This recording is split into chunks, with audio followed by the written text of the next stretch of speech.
Hello everyone. Map series का ये चौथा वीडियो है और आज के इस वीडियो में हम विश्व के प्रमुख सागरों के बारे में पढ़ेंगे, यानी कि सीज ऑफ द वर्ल्ड। पिछले वीडियो में हमने पढ़ा था महाद्वीप और महासागरों के बारे में और आज हम पढ़ेंगे सागर।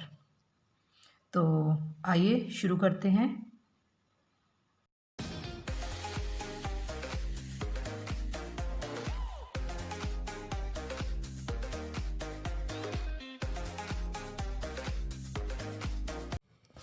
तो सबसे पहले हम ये देखते हैं कि सागर होता क्या है। ओशन और सी दोनों ही जो है वो large area of salt water होता है, यानी कि खारे जल की जलाकृति होती हैं ये। और जो सागर है वो एक महासागर का हिस्सा हो सकता है और स्थल भाग से घिरा हुआ हो सकता है। ठीक है, वो ओशन का हिस्सा हो सकता है और स्थल भाग से घिरा हुआ हो सकता है। सागर और महासागर के बीच अंतर आकार, गहराई और जल की मात्रा का है, यानी कि महासागर बड़े होते हैं आकार, गहराई और वॉल्यूम ऑफ वाटर के हिसाब से, और सागर जो है छोटे होते हैं। सागर जो है स्थल भाग से घिरे होते हैं, यानी कि एक तरफ खुला महासागर होता है और स्थल के बीच जो है पाए जाते हैं। ठीक है, यानी कि एक तरफ खुला सागर होता है और एक तरफ स्थल होता है और उनके बीच में महासागर पाए जाते हैं, दूसरे सागर पाए जाते हैं। दूसरे शब्दों में हम कहें कि महासागर और स्थल का जो मिलन क्षेत्र है वहाँ पर सागर पाए जाते हैं। ठीक है, जैसे मान लीजिए कि ये जो है स्थल है हमारा और ये सागर है, ये इधर जो है महासागर है।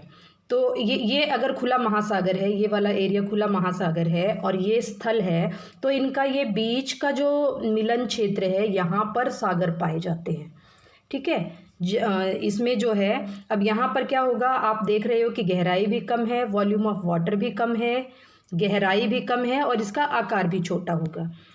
ओके, इसके बाद महासागर की अपेक्षा सागर का आर्थिक महत्व अधिक है।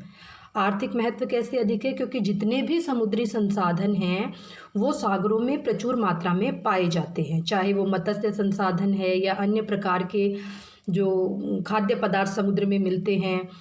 तो समुद्री संसाधनों के हिसाब से सागर जो है वो ज़्यादा महत्वपूर्ण है, और व्यापारिक दृष्टि से भी, क्योंकि बंदरगाह जितने भी हैं, जो सी पोर्ट्स पाए जाते हैं, वो सारे के सारे सागरों में पाए जाते हैं।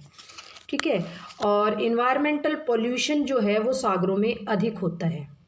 ठीक है, क्योंकि ये जल के स्थल के करीब होते हैं, इसका मतलब मानव निवास होता है, तो वहाँ पर विभिन्न प्रकार की आर्थिक क्रियाएं होती हैं, और जो है जल का प्रदूषण सागरों में अधिक होता है, क्योंकि इंडस्ट्रियल वेस्ट, चाहे वो पेट्रोलियम का वेस्ट है या कोई रेडियो एक्टिव वेस्ट है, डिटर्जेंट, प्लास्टिक, सब तरह के इन्वायरमेंटल पोल्यूशन जो है, सब तरह के इन्वायरमेंटल पोल्यूशन सागरों में ज़्यादा पाए जाते हैं। ठीक है, अब हम क्या करते हैं, महासागरों का वर्णन, सागरों का जो है एक एक क्षेत्र के सागर का विस्तार से पढ़ते हैं कि किस प्रकार जो है सागरों का अलग अलग। ये देखिए एक मानचित्र लिया है मैंने, इसमें पिछले वीडियो में हम हालांकि पढ़ चुके हैं कि ये जो 5 हैं ये महासागर हैं।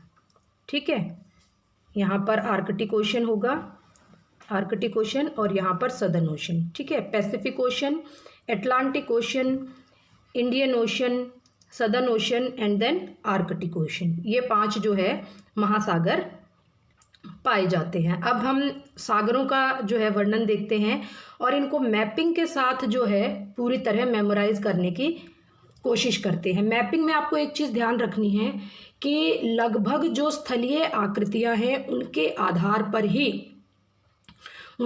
पर ही सागरों का नाम पाया जाता है। जैसे चाइना के साथ में चाइना सी पाया जाता है, जापान के साथ जापान सी पाया जाता है, फिलीपीन के साथ फिलीपीन सी पाया जा रहा है, अरब के साथ अरब सागर पाया जा रहा है। ठीक है, तो इस तरह जो है कुछ काफ़ी तो सागर ऐसे हैं जिनको आप कंट्रीज़ के नाम पर बहुत अच्छे से याद कर सकते हैं।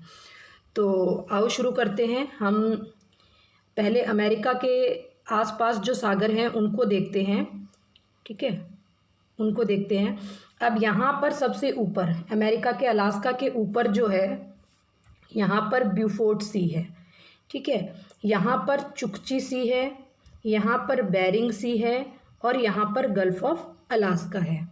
आप इसको इस तरह भी याद कर सकते हैं कि gulf of Alaska, Bering sea, Chukchi sea, ABC, ठीक है। इसके बाद ब्यूफोर्ट सी ऊपर है और अमेरिका के इस तरफ यहाँ पर जो है बैफिन बे है और यहाँ पर लेब्राडोर सी है। इसको इसी ऑर्डर में याद रखें, gulf of Alaska, Bering sea, Chukchi sea, Beaufort sea, Baffin bay and Labrador sea. यहाँ पर जो है ये जो क्षेत्र है ये हडसन बे का है, ठीक है, हडसन बे जो है यहाँ पर पाई जाती है। लेब्राडोर सी से नीचे जब हम आएंगे तो ये सैरगासो सी है और सैरगासो सी की सबसे बड़ी विशेषता ये है कि ये अकेला खुला सागर है, क्योंकि अभी हमने पढ़ा कि सागरों के एक तरफ स्थल होता है और एक तरफ खुला महासागर होता है, लेकिन सारगासो सी जो है वो खुले सागर के मध्य में पाया जाता है, यानी कि कोई लैंड बाउंड्री इस सागर की नहीं है। यहाँ पर जो है गल्फ ऑफ मैक्सिको है जो आकार में इतनी बड़ी है कि हमें पता होनी चाहिए, काफ़ी बड़ी गल्फ है, सबसे बड़ी गल्फ है इनफैक्ट। इसी प्रकार यहाँ पर ये कैरिबियन आइलैंड्स हैं, आपको पता है, तो इसी के नीचे जो है कैरिबियन सी है, ठीक है। यहाँ इन अमेरिका के चारों तरफ आप अपने मस्तिष्क में बिठा लीजिए, gulf of Alaska, Bering sea, Chukchi sea, Beaufort sea, Baffin bay, Labrador sea, Sargasso sea, gulf of Mexico and then Caribbean sea, okay. अब यहाँ पर अमेरिका के नीचे यहाँ पर जो है स्कॉटिया सी पाया जाता है, ठीक है, यहाँ पर स्कॉटिया सी पाया जाता है। चिली के इस तरफ इसको चिली सागर भी कह दिया जाता है, आप वैसे भी याद रख सकते हैं क्योंकि चिली के साथ है तो चिली सागर जो है यहाँ पर पाया जाता है। अब हम आते हैं इधर ऊपर की तरफ, यूरोप और आर्कटिक महासागर की तरफ जो है हम आते हैं। अब यहाँ के सागर याद रखना भी बहुत आसान है, बहुत ज़्यादा एफर्ट आपको नहीं करना है। कैसे, आइए देखते हैं। अब यहाँ देखिए ये ग्रीनलैंड है, ठीक है, ग्रीनलैंड हो गया ये, तो इसका मतलब इसके साथ में ग्रीनलैंड सी हो गया, यहाँ पर ये ग्रीनलैंड सी हो गया, ग्रीनलैंड के साथ में ग्रीनलैंड सी। अब यहाँ आपको पता है कि ये नॉर्वे है, तो यहाँ पर क्या होगा, नॉर्वेजियन सी हो गया। दिक्कत, ग्रीनलैंड के साथ ग्रीनलैंड सी, नॉर्वे के साथ नॉर्वेजियन सी, तो इनको जो है आप अच्छे से याद कर सकते हैं, इसमें कोई दिक्कत नहीं होगी। हाँ, इसके बाद के जो हैं वो आपको ऑर्डर से देखने पड़ेंगे, जैसे यहाँ पर ये है बेरेंट सी, यहाँ पर कारा सी, यहाँ पर लेप्टेव सी और यहाँ पर ईस्ट साइबेरिया सी। इनफैक्ट ईस्ट साइबेरिया सी को भी आपको याद रखना आसान होगा क्योंकि साइबेरिया के ऊपर है ये। तो एक बार दोबारा से देखिए इसको, बेरेंट सी, कारा सी, लेप्टेव सी, ईस्ट साइबेरियन सी, ठीक है। इसको जो है यहाँ से एक बार दोबारा देखेंगे, ग्रीनलैंड सी, नॉर्वेजियन सी, बेरेंट सी, कारा सी, लेप्टेव सी, ईस्ट साइबेरियन सी, इनको आपको दिक्कत नहीं होनी चाहिए याद करने में। अब इधर जो है, इधर की तरफ हम देखेंगे, यहाँ पर ये नॉर्थ सी है, इंग्लैंड और स्कैंडिनेवियन कंट्रीज़ के बीच में जो है यहाँ पर नॉर्थ सी है।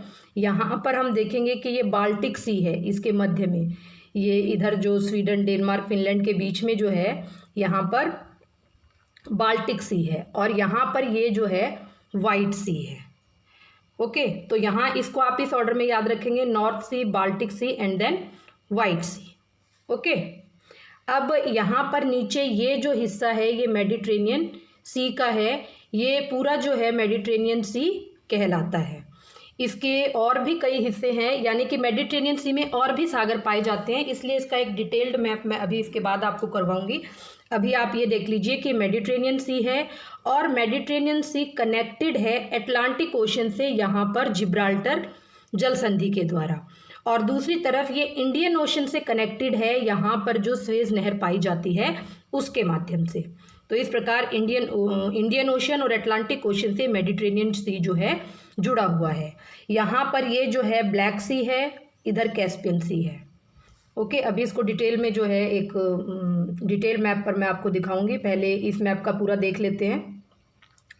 अब इधर की तरफ आ जाएंगे हम, यहाँ पर आप देखेंगे एशिया के इस पूर्व के हिस्से में आ जाएंगे, तो यहाँ के लिए जो है आप इस तरह से याद करेंगे, यहाँ पर अखोटस्क सी है, ओके, यहाँ जापान के साथ सी ऑफ जापान है और उसके नीचे दो चाइना के सी हैं। ऊपर वाला ईस्ट चाइना सी कहलाएगा और नीचे वाला साउथ चाइना सी। इन चारों का आप ऑर्डर से याद कर सकते हैं। सी ऑफ ओखोटस्क, उसके बाद जापान के साथ सी ऑफ जापान, चाइना के साथ ईस्ट चाइना सी और साउथ चाइना सी, क्योंकि साउथ है तो ये नीचे मिलेगा। ओके, और यहाँ पर ये जो है येलो सी है, ये वाला जो क्षेत्र है ये येलो सी है। तो इस येलो सी को जो है आप याद रखेंगे, जहाँ पर ह्वांगो नदी गिरती है, और इसको पीला सागर इसलिए कहा जाता है क्योंकि ये जो है जो पीली रेत है उस वो नदी अपने साथ बहा कर लाती है और इसमें गिरती है, तो इसलिए इस सागर का जल पीला हो गया है, इसीलिए इसको येलो सी कहा जाता है। तो ये 5 सागर जो है आप याद रखेंगे, sea of Okhotsk, sea of Japan, East China, South China and then yellow sea. Okay, अब इससे नीचे जो है हम देखते हैं। यहाँ पर जो है आपको दिखेगा, यहाँ पर आप देख पाएंगे फिलीपीन सी है, फिलीपीन के पास में फिलीपीन सी। ओके, फिलीपीन के पास में क्या मिलेगा, फिलीपीन सी। इसके बाद यहाँ पर जो है आपको मिलेगा बे ऑफ बंगाल, हमें पता है बंगाल के नीचे है ये हमारे वेस्ट बंगाल, और बांग्लादेश के नीचे जो है बे ऑफ बंगाल। यहाँ पर अरेबियन सी और यहाँ पर ये रेड सी। ठीक है, तो ये जो है आप इस ऑर्डर से याद रखेंगे, red sea, Arabian sea, bay of Bengal and then Philippine sea. 3 सागर तो रंग के हिसाब से हो गए। ठीक है, येलो सी, जैसे येलो सी, यहाँ पर जो है रेड सी और इधर जो है ब्लैक सी। तो 3 तो सागर रंग के हिसाब से हो गए, इनको आप आसानी से याद कर सकते हैं। तो अब हम ऑस्ट्रेलिया की तरफ देखते हैं। ऑस्ट्रेलिया की तरफ जो क्षेत्र है उसमें देखते हैं। ठीक है, हाँ, ये देखिए यहाँ पर ऑस्ट्रेलिया के बाहर 4 सागर हैं, आपको इसी तरह से इनको याद करना है। ये तिमोर सी है क्योंकि तिमोर देश यहाँ पर है, तो ये तिमोर सी। ऑस्ट्रेलिया के बिल्कुल ऊपर अराफुरा सी, ऑस्ट्रेलिया के इधर साइड में ये कोरल सी क्योंकि यहाँ पर कोरल आइलैंड्स पाए जाते हैं, और इसके नीचे तस्मान सी क्योंकि ये जो है तस्मान आइलैंड यहाँ पर पाए जाते हैं, तो ये तस्मान सी हो गया। ऑस्ट्रेलिया के चारों तरफ जो है एक बार फिर से देखेंगे, तिमोर सी, अराफुरा सी, कोरल सी और तस्मान सी। ओके, तो इस तरह इस मैप पर हमने जो है ये सारे देख लिए। एक बार इसको रिवाइज करते हैं थोड़ा सा, कोई मुश्किल नहीं है। यहाँ से शुरू करेंगे आप गल्फ ऑफ अलास्का से। ठीक है, gulf of Alaska, Bering sea, Chukchi sea, ABC जो बताया, इसके बाद Beaufort sea, Baffin bay, Labrador sea, Sargasso sea, Caribbean sea और देन स्कॉटिया सी। इसके बाद इधर आएंगे, यहाँ पर ग्रीनलैंड सी, नॉर्वेजियन सी, इसके बाद यहाँ north C, Baltic C and then white sea. इसके बाद ऊपर देखेंगे Barents, Kara, Laptev and East Siberian sea. Okay, यहाँ मेडिटेरेनियन में देखेंगे मेडिटेरेनियन, ब्लैक एंड कैस्पियन। इधर से red sea, Arabian sea, bay of Bengal, ये 3 इकट्ठे हो गए। और यहाँ से हम देखेंगे sea of Okhotsk, sea of Japan, East China, South China और फिलीपीन सी। यहाँ पर येलो सी हो गया। और ऑस्ट्रेलिया के चारों तरफ तिमोर, अराफुरा, कोरल एंड देन तस्मान से। तो आप इसको इस ऑर्डर में याद करेंगे, कोई मुश्किल नहीं होगा। यहाँ पर जो है एक डेड सी भी है, यहाँ रेड सी के पास में, और इस क्षेत्र में जो है डेड सी है। हालांकि कैस्पियन सी, डेड सी और अरल सी, इनको सी ज़रूर कहा जाता है, लेकिन वास्तव में ये क्या है, ये झीलें हैं, क्योंकि ये खुले सागरों से किसी भी रूप में जुड़ी हुई नहीं है, इसलिए इनको झील कहना ज़्यादा बेहतर है। इनकी जो भौगोलिक विशेषता है वो झील वाली है। ओके, तो अब जो है हम आगे इस मैप पे आते हैं। ये जो है डिटेल्ड मैप है मेडिटेरेनियन सी का। ऊपर ये बाल्टिक सी हम पढ़ चुके हैं, यहाँ का बाल्टिक सी पढ़ चुके हैं, है ना। और ये पूरा का पूरा जो है मेडिटेरेनियन सी है, ये सारा का सारा जो है मेडिटेरेनियन सी है। तो इस मेडिटेरेनियन सी में और भी सागर हैं, जैसे इटली का आप याद रखेंगे कि इटली के इस तरफ जो है यहाँ पर ये एड्रियाटिक सी है। ठीक है, इटली के बिल्कुल नीचे एओनियन सी है और इटली के पश्चिम में तेहरानियन सी है। ठीक है, इसको इसी ऑर्डर में याद रखें, एड्रियाटिक, आयोनियन और तेहरानियन। इसके बाद यहाँ पर ये ग्रीस है, ग्रीस है, ये ग्रीस देश है। ग्रीस देश के या यूनान देश के पूर्व की तरफ यहाँ पर जो है एजियन सी है। अब ये जो है ब्लैक सी, ब्लैक सी तो आपको अच्छे से नज़र आ ही रहा है, लेकिन आप गौर से देखिए कि ब्लैक सी के ऊपर एक छोटा सागर है और ब्लैक सी के नीचे भी एक छोटा सागर है। इनको ऊपर वाले को एजियोव सी और नीचे वाले को मरमरा सी कहा जाता है। ब्लैक सी जो है मरमरा सी और यहाँ पर स्ट्रेट के माध्यम से, जल संधियों के माध्यम से जो है मरमरा सी ब्लैक सी से और मेडिटेरेनियन सी मरमरा सी से जुड़ा हुआ है। तो इस तरह जो है ब्लैक सी मेडिटेरेनियन सी से जुड़ा हुआ है।